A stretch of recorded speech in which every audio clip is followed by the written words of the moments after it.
out here in Minetto today, meeting someone in person that I talked to back in the Doug's Dirt Diary days. Darren Shuman is a salesman during the week. DJ Shuman is a racer on the weekend.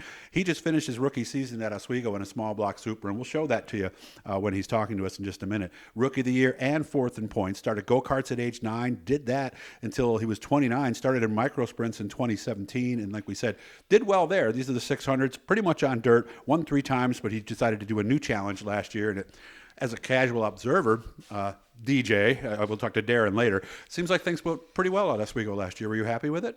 Yeah, for overall, I think I can't be disappointed with the effort that we had. You know, there was a lot of challenges throughout the season, and you know, myself and my team kind of overcame them, and we're consistent enough to end the year on a good note for sure. Yeah, because, I mean, everything is different now. You're in a light micro sprint with an offset engine and everything. You're on dirt. Now we got a crate and a fairly wide big car. I mean, what was the biggest thing you had to adjust to?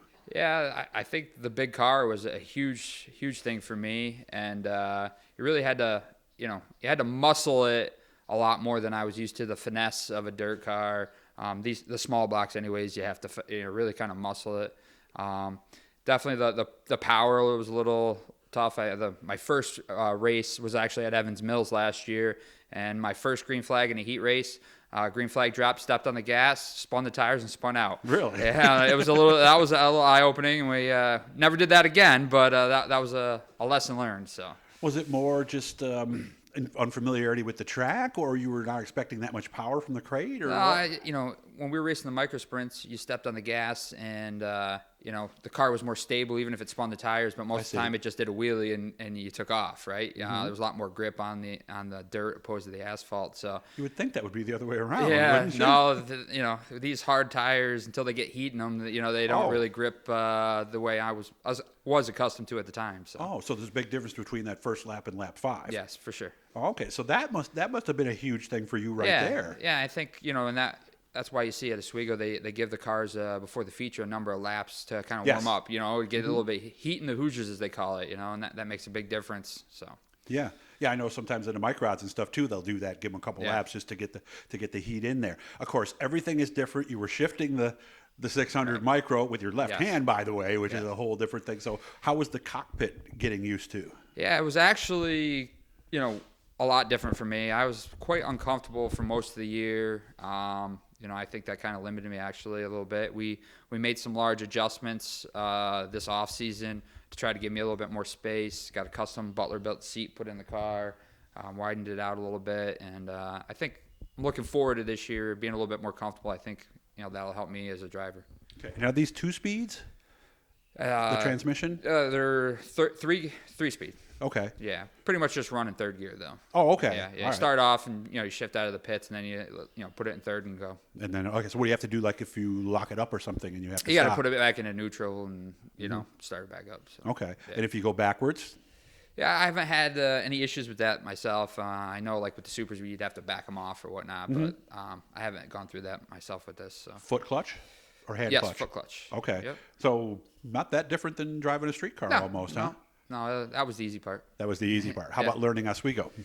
Yeah, Oswego is unique. Definitely some things, and luckily I have enough relationship with a number of drivers and people at Oswego that gave me a couple tips, some things to watch out with. The inside hub rail is a whole new thing. I was used to Uke tires, as you will. Yeah. I was quite concerned with the line of vision from and the dirt car, being able to kind of see through the infield to the next corner.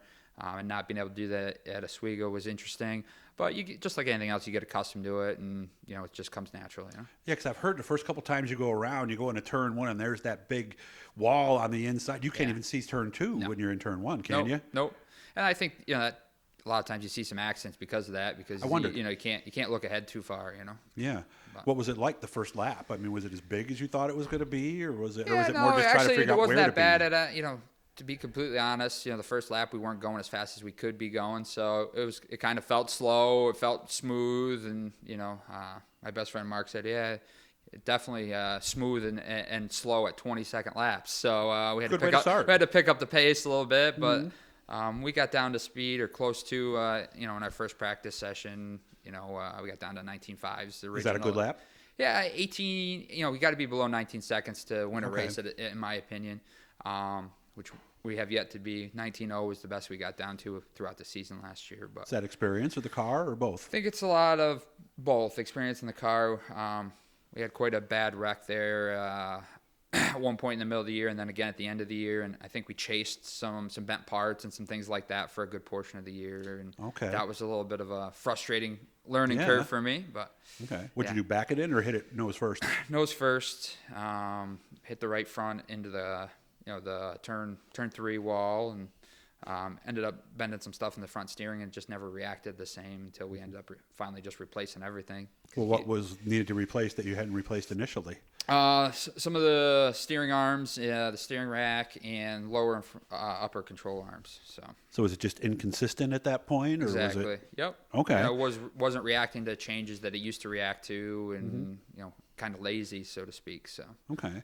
Well, the other thing, I mean, yeah, you're getting used to a different car, and yeah, you're getting used to a different surface, but we're also getting used to working on a different Yes. car. Are these pretty straightforward to work on? Yeah, they're all right. They're not bad.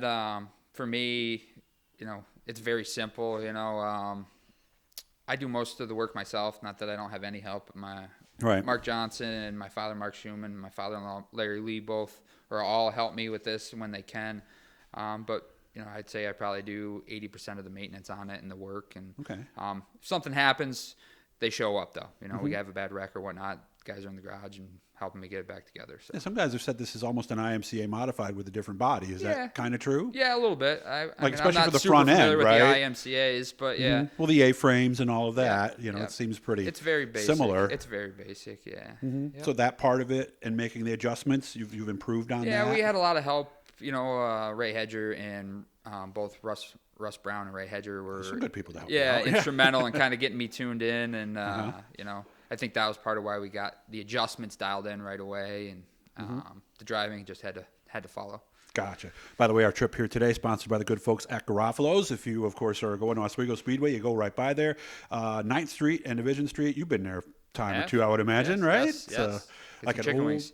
Oh yeah, we got those last time there, and of course you got to get sausage when you're there for the grills. So make sure to tell them Doug sent you, and they'll be sponsoring all of our Oswego stuff. So is this ready? It almost looks like it could race this weekend. Could it? Probably not. No? Why? What's missing?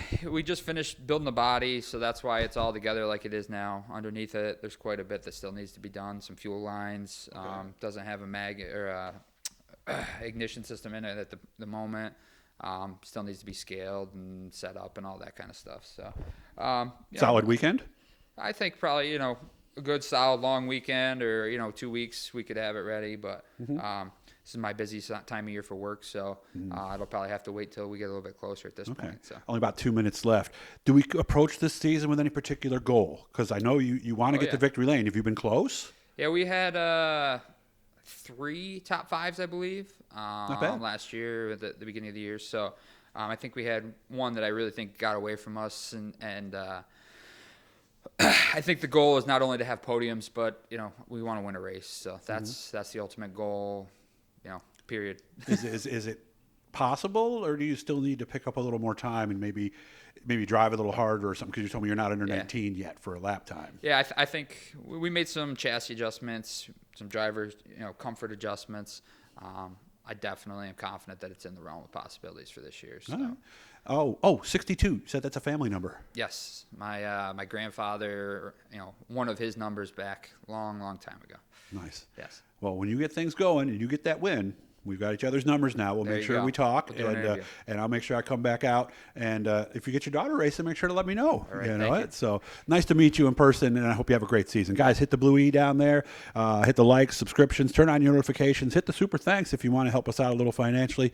DJ, good to meet you. Maybe I'll see Darren sometime later, okay? Thanks, Doug. I see you.